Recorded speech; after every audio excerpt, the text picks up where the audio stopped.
I just wanted to answer on a question that I got from Giovanna Nova. And she asked me to explain a little bit about how I became neuroscientist, being an engineer. So I answered straight that the description is somewhat atypical, but maybe it can be interesting to you. And maybe you would actually read better why I have the agency to explain some details in full. So, after getting my degree of technician for nuclear physics and radiodosimetry, I embarked on university, which is training engineers with physics-based curriculum with a lot of mathematics. I'm in the Russian School of Mathematics. And on top of that, it was done for research in physics and electronics. So basically, I became engineer for biomedical measurements, instrumentation, and equipment. And on top of that, I actually did my first work as my graduate topic, functional electrical stimulation in patients who are suffering from spinal cord injuries. That was a long time ago.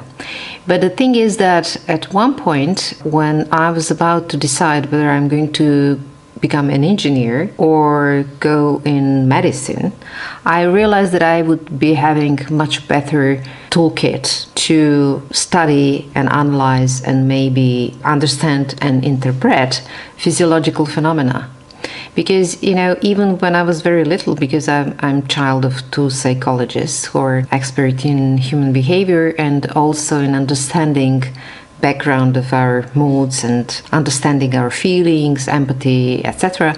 So I realized very early that there is interesting link between how humans thought, behavior, and how they act, and electromagnetic fields.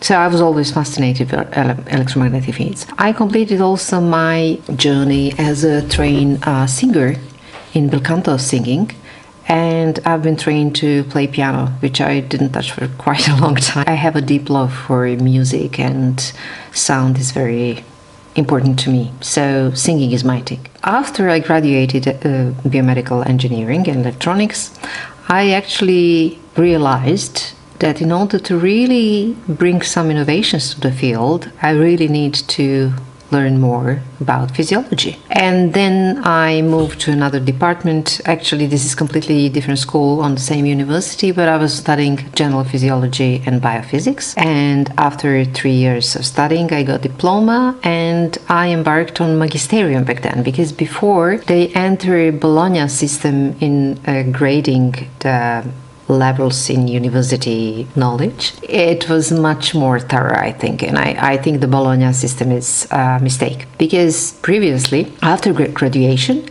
you would go and have magisterium. Magisterium was actually the mid-level, which lasted between 3 and 5 years, and which was meant to prepare scientists to be really independent. Because on that magisterium level, and magistra means teacher in Latin, you got enough knowledge so you can be completely independent in your research. That is completely wiped off, and there is no level. Even when you would be asking, for example, your university rank now, they don't even recognize what magisterium is. And I was maybe the last generation that needed to take magisterium, so 5 years of my life. And on that time I was working in neurophysiology lab, but before that I was serving as an engineer in a clinical study on neurology clinics. And basically they were experimenting of varying sorts of electromagnetic stimulation of brain in order to understand better movement disorders and also to learn how they can help patients with stimulation, because in many movement disorders, diseases, Parkinsonism is one of those, there is increased excitability of the cortex of human brain, and that can be marker or can serve the purpose of detection. So after movement disorder, I embarked on another level, which is PhD, and it lasted more than 5 years. And during that time, I've been serving in the neurophysiology lab, but I was working on 2 departments of neurology, which were active in transcranial magnetic stimulation. Transcranial magnetic stimulation is very interesting methodology, how you can stimulate the brain without enacting the pain. Because direct electrical stimulation, excluding transcranial direct stimulation, which is painless, you actually can activate nociceptors, which are our receptors for pain in skin. And with magnetic stimulation, you're actually overcoming that step because based on Faraday's induction, you're generating strong magnetic field, and by that magnetic field, you're actually forcing small electric charges in conducting neuronal tissues to move, and therefore you induce current.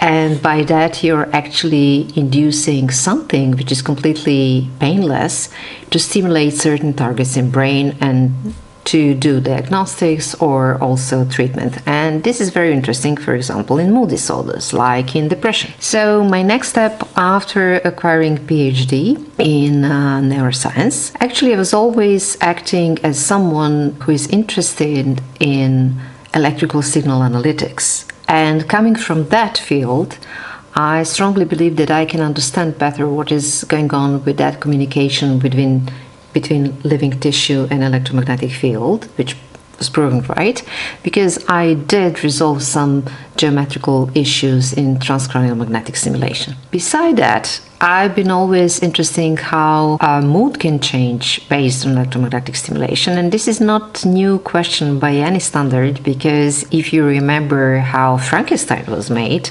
in somebody's imagination, it was actually the consequence in the first experiments on human electrophysiology when they discovered that imitating that current in tissue which is not even living, you can enact movement. And this is another story, maybe more about that in some of my courses.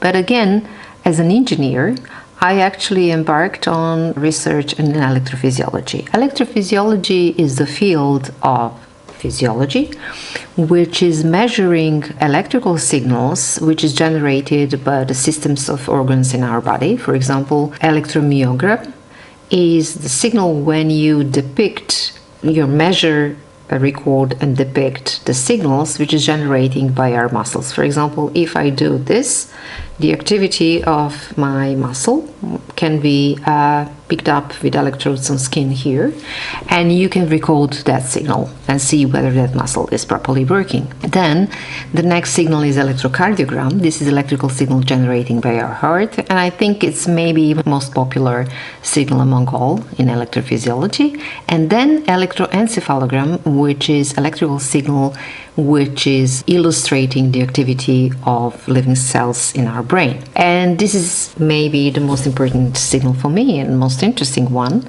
But again, based on that signal, you can only conclude what is going on in cortex, in that surface level of all cortices and on all brain, but you cannot make clear conclusion what is going on deeper below. And for that we have other neuroimaging methodologies like MRI, fMRI, CT scans, PET scans, etc., etc. Basically, I was combining neuroimaging and advanced analytics of electrophysiological signals. And then when I'm thinking about analytics, I'm not thinking about signal analysis, like electrical signal analysis. I'm thinking of applying chaos theory or complex systems dynamics on analysis of that signals. I also have courses about that and what it is interesting to extract as information from that kind of analysis. Complex systems dynamics is very interesting because all the structures in human organism have fractal forms, and fractal forms are not Euclidean geometry, which all of us learn in school. Fractal geometry is something much more complex, and basically all natural shapes and forms and processes can be described with fractal analysis. Fractal geometry was basically coined by Ben Mandelbrot, who actually gathered all the findings of 19th century's mathematics and generalized that in very modern way, because he was one of the first person who can use modern computers, because he was researching IBM.